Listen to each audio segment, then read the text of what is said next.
With you, time for the Heat to go back to work. Another week-long break between series.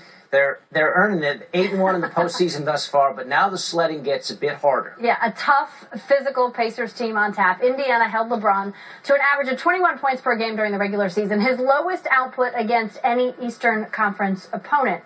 So close to getting going. Got some other numbers for you. Pacers won the season series against the Heat 2-1. Home court reigning king Indiana dominating the glass, out-rebounding the Heat by an average of 11 per game. Heat 8-1 this postseason, as David said. 7 wins coming by double digits dating back to the regular season. Oh yeah, they've won 45 of their last 48.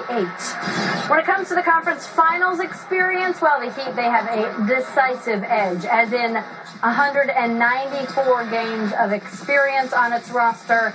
Indiana has just one. Pacers D has played a big part in their success against the Heat. Miami averaging 30.7 points in the paint per game against the Pacers. That's fewest against any opponent. Heat transition offense shot under 50% against Indiana, scored half as many transition points as they averaged all season long. Let's get this going already. We got our NBA analyst Tim Legler with us now. So the smart guys, the analytics guys, always point to efficiency. That's how you really measure how good a team is. The Heat the best offensively in efficiency. The Pacers the best defensively. So we got irresistible force, immovable object. How is this going to play out? I think it comes down to whichever team imposes their style of play on the other team. And to me, I would tilt it toward Miami when you match up those two qualities because of LeBron James. I mean, he's the difference maker. He can do things that you can't account for defensively. He can trump great defense. He can trump a great game plan. And that's what I expect LeBron James to do in this series, is make the critical plays for other people when you have to.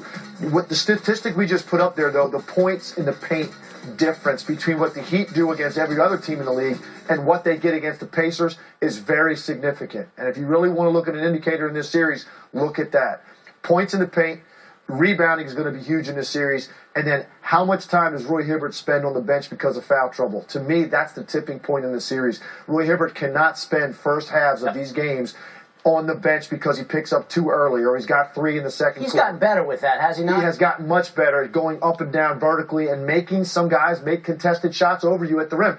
The whole theory that's being put out there that Indiana's just going to beat them up and maul them and get physical with them, it plays into their hands from the standpoint of you put guys on the foul line indiscriminately, you allow them to get into a rhythm at the free throw line. You have to play guys at the rim without fouling them. That's great defense. And that's what San Antonio did to Memphis last night in that first half, which was suffocating. And that's what Indiana has to do to the Miami Heat.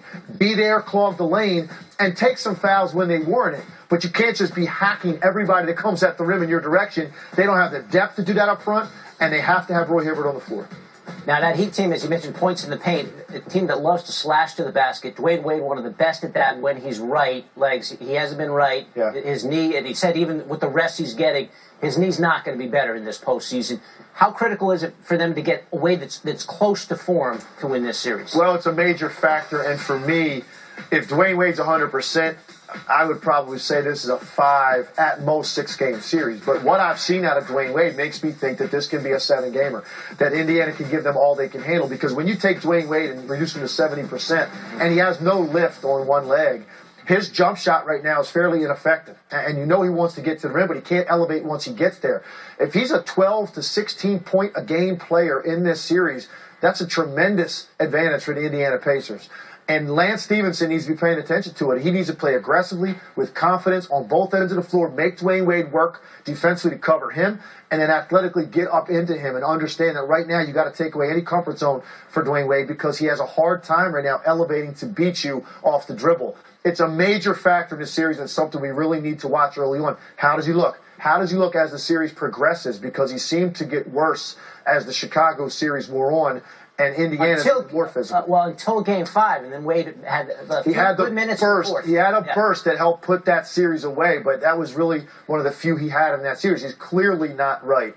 and I'm anxious as anybody because there's been a long break between games. How is he going to look tonight in this first game of this series? All right, almost out of time here. Real quickly, how deep do you think this series does go? I think it could be a 7-game. I think these two teams can go toe-to-toe. I mean, I know that Heat fans don't want to hear it because they don't want you just to say the Heat are going to win the series. They want you to say they're going to sweep them because they're an all-time great team. But the Indiana Pacers are a good team, and the Heat have not really been tested yet in the playoffs. They beat the Milwaukee Bucks, and they beat the Chicago Bulls without arguably the 3 best offensive players. Right. Now you have a legitimate team. They've got balance. They're a two-way team. They play both ends of the floor.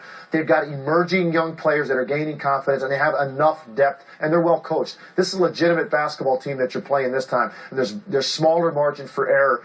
I think ultimately I would pick the Heat to win this series, but I think it could come down to that 7th game being played in South Beach. It should be fun. Game 1 in South Beach tonight. The Eastern Conference Finals getting cranked up. Tim Legley giving us some thoughts ahead of that.